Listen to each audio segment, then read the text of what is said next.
Se esse combustível, essa mistura, chegar na câmara de combustão sem contaminações, nós temos um dos melhores combustíveis do mundo.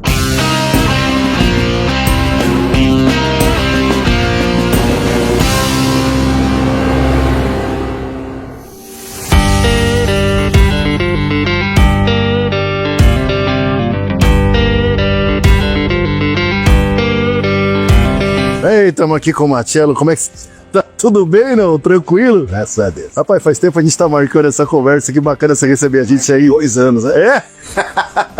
Receber a gente na tua casa aqui em Rolândia, muito bacana, cara. Oh, interessantíssimo o negócio, né? Eu, particularmente, Marcelo, tava super animado pra essa conversa, porque de uma certa forma tá todo mundo meio com medo do biodiesel. Alguns transportadores com medo e outros com medo porque já sofreram. Estão sofrendo. Eu acho assim, a primeira conversa, né, porque a gente sabe que vocês são os professores no Brasil no sistema de filtragem de diesel, desde a origem, passando pelos tanques. Então a ideia aqui é a gente ter um papo para que todo mundo meio que entenda esses mitos e verdades do biodiesel, das contaminações. O biodiesel é uma evolução. Nós temos que pensar que o mundo vai caminhar para isso. Então a gente não pode pensar em retroceder. O biodiesel é uma conquista e a gente tem que fazer o melhor e se adaptar com isso. A mistura brasileira, ela é uma mistura muito boa. A única coisa que nós temos que ter são cuidados com contaminações. E se esse combustível, essa mistura,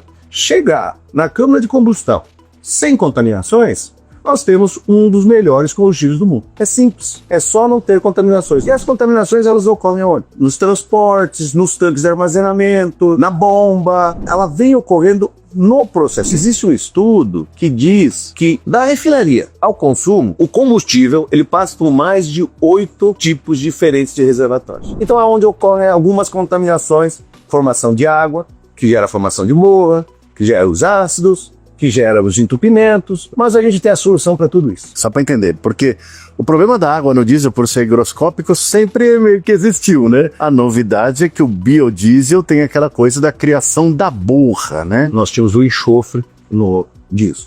O enxofre, automaticamente, ele já funcionava como um bactericida. A partir do momento que, por uma questão até de saúde, se retirou, se diminuiu o enxofre do diesel, automaticamente a gente perdeu esse bactericida. O que acontece hoje? Hoje você tem que usar algum tipo de aditivo que faça esse tratamento. Você fala em higroscópio. O que acontece? Você tem um tanque. Nós temos a unidade relativa do ar.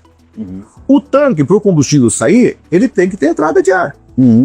Automaticamente entrou água, você tem a água se formando, a água encontra o meio ideal para o desenvolvimento da bactéria. A bactéria vai formar o quê? A borra. Vai formar o ácido, que é o que gera todos os problemas que nós temos para frente. Esse cenário da borra, quanto maior a presença de biodiesel, maior é... Sim, até porque o biodiesel tem origem orgânica. Então, o biodiesel, ele pode, vamos dizer assim, ser um potencializador disso. Mas não é só ele. É todo o sistema, a água, a não presença de enxofre, a própria matéria orgânica, tudo isso gera as borras, gera os ácidos e gera a contaminação. Legal, Marcelo, porque assim, né, nosso planeta caminhão, né, a gente tá muito próximo de transportador, da galera autônoma, mas eu pessoalmente também sou muito fã de picapes, você também? Então assim, até falando primeiro do mundo da picape, né, porque a gente percebe que generalizado muita gente tá ficando com medo do biodiesel a ponto de não querer mais comprar uma caminhonete diesel. Sim. De falar, pô, se eu tenho uma opção flex, eu vou sair fora, porque quanto maior o percentual de biodiesel, maior é o potencial de dar problemas. Sim. Né? Então, assim, tem muito medo nessa história. Você começou falando que o nosso combustível é muito bom, mas, por exemplo, e claro que no caminhão também, né? Como é que eu, como consumidor, eu como transportador, eu como dono de um veículo a diesel, posso ficar tranquilo que realmente o que tá lá na bomba tá bom? Ou eu não posso ficar tranquilo nunca? Primeiro, eu acho que vai dar confiança onde você abastece do teu fornecedor, né? Acho que isso é muito importante. Segundo, aditive o teu diesel. Se ele já for aditivado, tudo bem. Mas se ele não for, aditive o teu diesel, faça as trocas regulares de filtros, utilize filtro de qualidade com um grau de filtração menor, que você utilize com uma micragem menor, que vá menos particulados para a tua câmara de combustão. Porque a câmara de combustão ela funciona como? O combustível e o oxigênio. bateu, pum, explode. Se eu colocar aqui o combustível com particulados, com água, o que vai acontecer? Eu vou ter uma eficiência térmica na minha câmara de combustão menor. Então, se eu puder pegar o meu combustível muito mais filtrado, com muito menos presença de água e um oxigênio de qualidade, eu vou ter uma eficiência térmica maior do meu motor e automaticamente vou estar protegendo o sistema inteiro e vou estar tendo um rendimento do meu equipamento muito maior. Então, o que a gente tem que prestar atenção? A gente gasta 400 mil para comprar uma caminhonete. Aí a gente muitas vezes se preocupa em colocar para botar um filtro lá, então você quer pagar R$35. Você não se preocupa em ter qualidade no combustível que você está usando. Porque a qualidade ela não vem só do teu abastecimento, ela vem do produto que você está usando para filtrar e separar a água do teu equipamento. Por mais que eu, desculpe, são perguntas muito simples, mas assim, por mais que eu confie no posto de combustível onde eu abasteço, eu acho que muitas vezes nem o próprio dono do posto tem como saber o que está acontecendo lá dentro do reservatório dele, né? E por isso que eu queria essa conversa da gente falar um pouco, sobre como... Porque vocês são especialistas no processo todo, né? Sim. Desde a origem até o motor do caminhão, o motor a diesel, aquela coisa toda. Então, em teoria, não sei se eu estou entendendo errado, mas é bom que se aditive sempre. Certo. Hoje, o que seria o mundo ideal?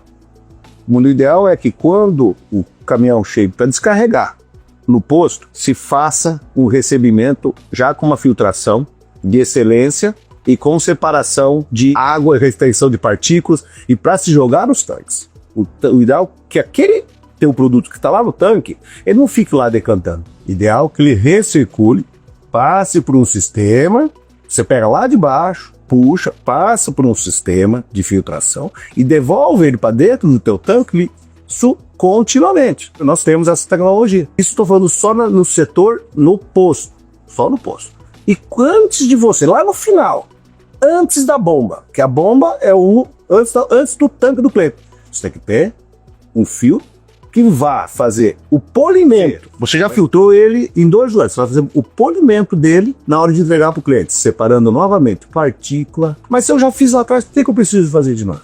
Porque você falou no início, o diesel, o combustível, ele é higroscópico. Ele vai constantemente se recebendo partículas e recebendo ar. Constantemente. Então, só existe uma solução para o combustível: filtrar e separar água, filtrar e separar água, filtrar e separar água. Quantas vezes forem necessário. Inclusive, o mais próximo sempre da câmara de combustão. A filtração de maior excelência que você tem que ter é na chegada do motor lá da... Como é que chama a nossa caminhonete? Lá, Ranger? Daquele, né? É ali. É antes de chegar nela. Ali. Antes de entrar na câmara de combustão dela, ali você tem que ter a melhor filtração. O melhor filtro tem que estar ali. Então, para a estabilidade da história do biodiesel, o processo todo tem que ser, vamos dizer assim, todo controlado. Gestão. Você tem que ter gestão. É o que eu te falei. Não adianta você ter um caminhão de última geração ali na tua frota e ter lá um tanque embaixo de sol, ter um tanque lá tomando chuva, com aberto o respiro lá. Não, você tem que pensar em gestão do teu lixo dentro da tua transportadora. Mas isso não faz diferença. A partir do momento que você começar a ter gestão, você vai ver a diferença no rendimento. Eu nunca falo economia, eu falo, você vai ter um rendimento. Você vai ganhar em quilômetros rodados, tendo gestão do teu combustível. Como assim vai ganhar em quilômetros rodados? Vai ter uma média melhor no fim do dia, é isso? Não? Exato. Você imagina o seguinte, se você tem uma queima melhor, uma eficiência térmica melhor, eu não vejo isso como economia. Eu vejo isso como ganho. Você ganha em rendimento. São mais quilômetros rodados com a mesma quantidade de litros de combustível. Perfeito. Mas muitas vezes vai diminuir o volume. Lógico que vai diminuir o volume. Você vai tirar a água, você vai tirar o particulado. Só que a eficiência desse produto vai ser maior do que o anterior que você tinha, sem uma filtração adequada, sem uma separação de água adequada, sem uma aditivação, sem um produto aditivo, que mantenha tudo isso homogêneo e estabilizado. Não é só diminuir risco de problemas, é entregar uma performance melhor também. Entregar uma performance melhor, exatamente. Entendi. Exatamente. Então você consegue entregar uma performance muito melhor para a tua frota toda. Tá? Agora, falando de filtragem do caminhão, por exemplo. Tá. O caminhão roda pelo Brasil, né? Difícil, né? Um caminhão de longas distâncias, muitas vezes a galera que é mais freteira, né? Tem. Não tem como controlar muito essa coisa de onde vai abastecer. Não. Então, assim, o que ele, proprietário do caminhão, precisa fazer no caminhão dele?